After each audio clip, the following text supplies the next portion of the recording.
Hi, I'm Amanda Jane Woodall and welcome to my fashion school.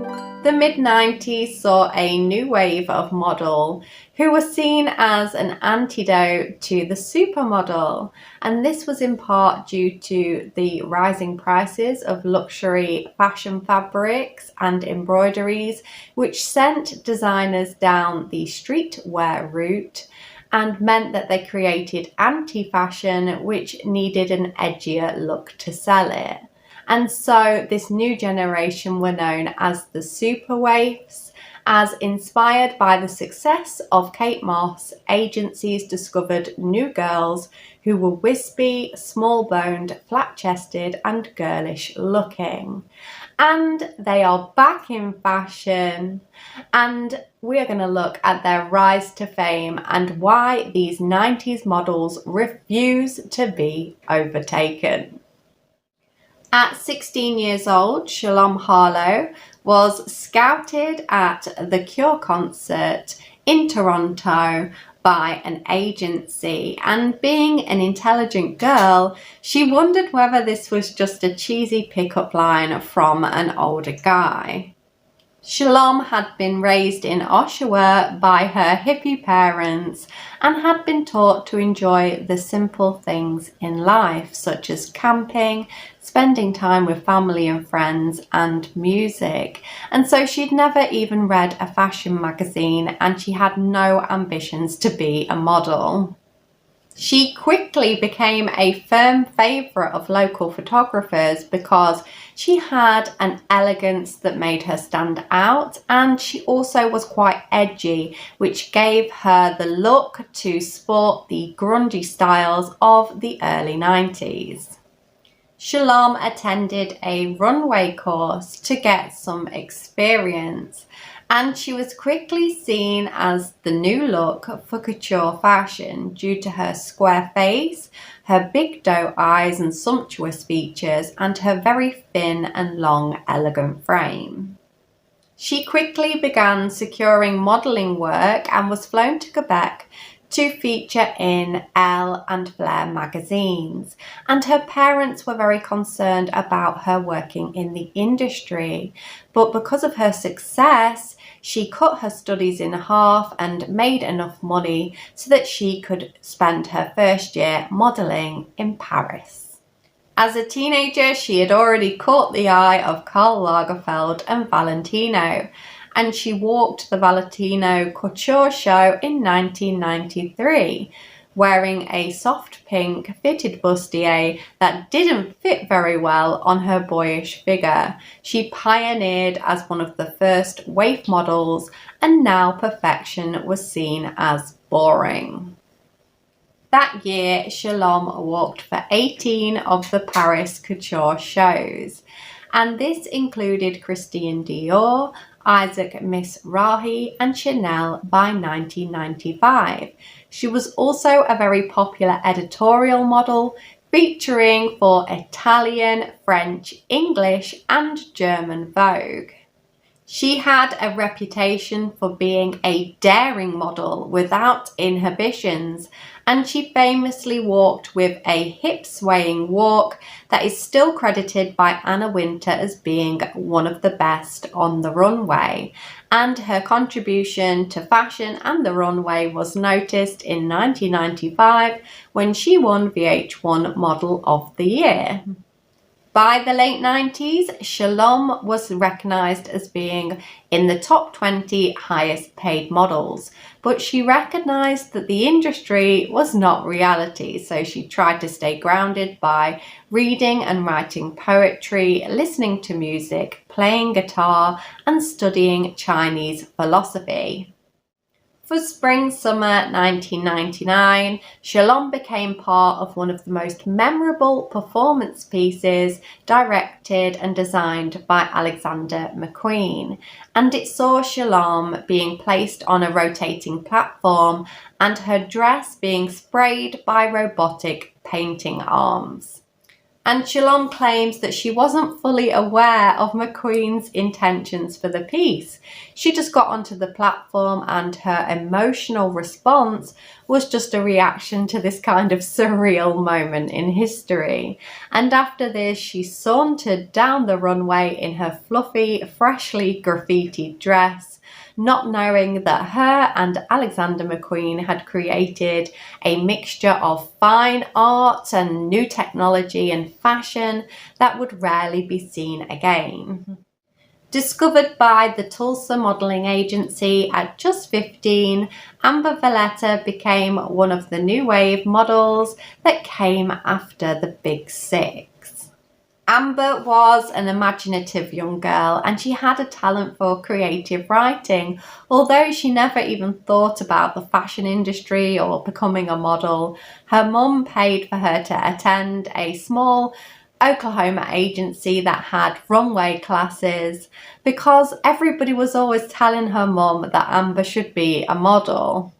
Amber and a friend from that class were flown to Milan to do some test shots with local photographers, and at her first photo shoot Amber actually cried because she didn't have a clue what she was doing. But after gaining some experience in Milan, she realised that she could just play a character and use her imagination to kind of perform this fashion persona, and then she really started to have fun with it. In 1991, she left home to pursue her modelling career in Paris, and she had to be very careful because there were a lot of shady practices towards models where they would get tempted into dancing for dodgy nightclubs. At 17, she worked for French Elle and began to make contacts that would open doors for her in the runway industry, and this meant that she walked for Jill Sander in 1993. Her career really took off when she was working for a fragrance company and persuaded the stylist to cut her long bob into a cute pixie cut. And this quirky hairstyle became the hairstyle of the moment, and she was featured in Vogue magazine in 1993. And wearing a cute beret with her short fringe and wispy hair, she became the epitome of the waif look. By 1995, she was the face of Gucci and Versace, who appreciated her playful, tomboyish appeal. Working for Chanel Haute Couture in 1996, she became part of the fashion archives by wearing a beaded gown that was nicknamed the leopard dress. This highly detailed creation took over 1,000 hours of artisanal crafting, and it gained the record for the dress that it took the longest to make in history, and Karl Lagerfeld is said to have been very proud of this incredible design. Amber would also debut the famous Versace jungle dress in 1999, and she wore it on the runway and in the editorial. The salacious dress barely covered the private areas of the body, as it had a very deep plunge which went beyond the navel and a very large slit which went right up to the upper thighs, and it was very famously worn by Jennifer Lopez at the 2000s Grammy Awards, and this began Versace's love affair with causing controversy and manipulating the media. During this golden era of fashion, Shalom and Amber would be often photographed together, either on or off the runway, because they were actually best friends and became a bit of a fashion double act. A fun and colourful fashion moment happened at the Todd Oldham show in spring-summer 1995, when both girls wearing sequin miniskirts and silky blouses had a bit of an altercation at the end of the runway, with Shalom appearing to overtake Amber and then step in front of her to pose. On the way back, they actually work in unison together, and you can see Shalom kind of directing Amber and telling her, come on, let's turn together, let's walk together. And it's quite a comical moment for the usually kind of ordered runway. But the girls, they say that there really wasn't any malice behind this, as the media tried to play up a rivalry. But it was just that Shalom was just really feeling the music that day, and Amber was a little bit slouchy and slow. In 1996, the pair worked together for the MTV Wardrobe Tour show House of Style, and then they both furthered their careers in acting, starring in films like 2001's Head Over Heels and 2005's Hitch. But despite their industry success, Shalom and Amber both wanted to be seen as more than just pretty faces. They were very activist-minded, they had a social conscience, and they wanted to care about the things that other people did. And so they became early advocates for vegetarianism and sustainable fashion before it was the trendy thing to do. And they were also very honest about their personal lives, speaking openly about the difficulties that they had had, because Shalom had faced a long battle with Lyme disease and black mold poisoning, which had halted her career, and Amber had actually sadly struggled with addiction since she was a young child. And so they opened their life stories up to the public in case that their stories would inspire and help other people.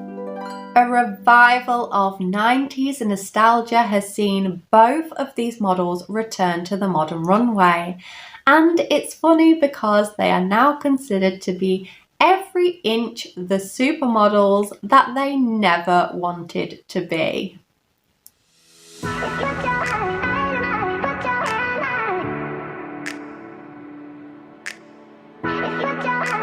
Here, Shalom walked for 18 Paris couture. Yeah.